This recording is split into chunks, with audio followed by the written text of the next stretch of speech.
Baik, dua wartawan Astro Awani di Kelantan, Muhammad Fandi Muhammad dan juga Fazli Zaid Ali di Kuala Terengganu untuk kita dapatkan perkembangan dan juga situasi banjir untuk ketika ini. Dua negeri ini antara negeri yang teruk terjejas disebabkan banjir kali ini yang melibatkan lebih daripada 4,000 mangsa.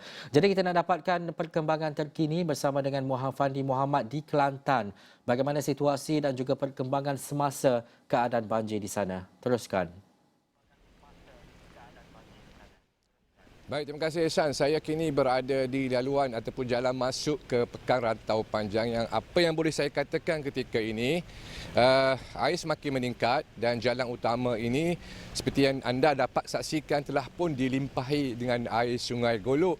Dan pada waktu ini, 4 batang sungai utama di Kelantan, masing-masing Sungai Kelantan di Jenub, Tanah Merah, Sungai Kelantan di Kuala Kerai, Sungai Kelantan di Tanah Merah serta Sungai Golok di Pekan Rantau Panjang ini telah pun melepasi bacaan paras bahaya dan bacaan terkini Sungai Golok adalah sekitar 10.72 meter, 1.27 meter melepasi bacaan paras bahaya. Dan kenapa saya tertumpu di kawasan Rantau Panjang ini kerana di Jajahan Pasir Mas ini menyaksikan lebih 3,000 mangsa banjir telah pun berpindah dan juga berlindung di pusat pemindahan sementara. Apa yang dapat kita saksikan juga, saya boleh katakan di Pekan Rantau Panjang ini sudah pun lumpuh, namun bekalan elektrik masih lagi disalurkan oleh pihak berkuasa. Namun memandangkan dengan keadaan cuaca pada ketika ini dan yang mana hujan masih lagi belum reda dan juga situasi air Sungai Golok yang semakin meningkat ini, dijangkakan kemungkinan pada waktu petang nanti kawasan ini mungkin bekalan elektriknya akan di-shutdown oleh pihak Tenaga Nasional Berhad. Dan pada waktu ini juga kita dapat saksikan pasukan penyelamat termasuk Jabatan Bomba dan Penyelamat, Polis dan juga EPM keluar masuk melalui laluan ini untuk masuk ke kampung-kampung bagi memindahkan mangsa banjir. Ini merupakan gelombang ketiga banjir yang melanda Pekan Rantau Panjang ini dan pada hari ini situasinya agak buruk berbanding gelombang pertama dan juga kedua.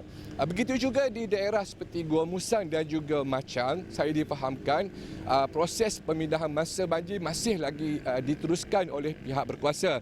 Apapun seperti yang telah dimaklumkan oleh pihak berkuasa, penduduk yang tinggal ataupun menetap di kawasan yang rendah, mereka perlu mengambil langkah awal dengan berpindah tanpa didesak ataupun tanpa arahan daripada mana-mana pihak kerana kita khawatir memandangkan situasi air Sungai Kelantan ini yang semakin meningkat, kita khawatir mangsa banjir akan terperangkap, Ehsan.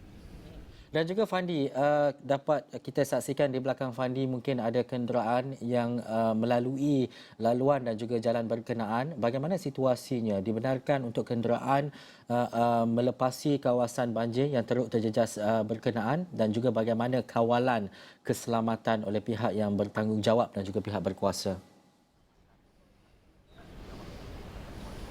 Saya melihat sebenarnya, Ehsan, situasi di Pekan Rantau Panjang ini walaupun saya melihat situasinya bertambah buruk, namun pada masa yang sama saya melihat masih ada lagi kenderaan luar daripada kawasan ini, terutama daripada Kota Baru ataupun di jajahan lain yang ingin masuk ke kawasan ini untuk semata-mata untuk melihat air ataupun membawa anak-anak mereka untuk mengharungi air di kawasan Pekan Rantau Panjang ini. Dan apa yang boleh saya sifatkan, situasi ini sebenarnya kurang menyenangkan pihak berkuasa kerana amaran dan juga teguran telah pun diberikan oleh pihak polis dari IPD Pasir Mas yang melarang mana-mana ibu bapa ataupun keluarga untuk datang beriadah ataupun semata-mata untuk mengambil gambar ataupun bermain air di Pekan Rantau Panjang ini. Dan apa yang Ehsan boleh saksikan, masih terdapat bas, motosikal contohnya dan juga kenderaan yang bukan pacuan 4 roda masih lagi menggunakan jalan ini walaupun kita sedar paras airnya semakin meningkat. Namun saya kira mungkin mereka yang berkereta itu orang yang orang kata mulai nak keluar daripada kawasan ini, dan mungkin juga mereka melihat situasi air pada waktu pagi tadi, mereka mungkin orang kata tidak keluar ataupun memindahkan barangan mereka. Namun dilihatkan situasi air yang semakin meningkat ini, mungkin mereka bertindak, dan ada yang berani meredah air ini, termasuk beberapa buah kereta yang saya lihat tadi hampir tayarnya tenggelam, namun mereka berani juga mencelah. Dan kalau boleh saya kongsikan sebenarnya, Ehsan, di pintu masuk ataupun di hadapan saya ni masih berlaku kesesakan. Saya kira mungkin ada kenderaan yang ingin masuk, terutamanya pacuan 4 roda, yang saya kira mungkin mereka bukannya pihak NGO ataupun pihak berkuasa, dan mungkin juga mereka ingin orang kata bermain air ataupun melihat situasi limpahan air di Sungai Golo ini. Apapun, seperti yang telah dimaklumkan oleh pihak berkuasa, tindakan untuk mengambil gambar ataupun hanya bermain air di kawasan Perkaratan Tahu Panjang ini tidak membantu pihak berkuasa, Ehsan.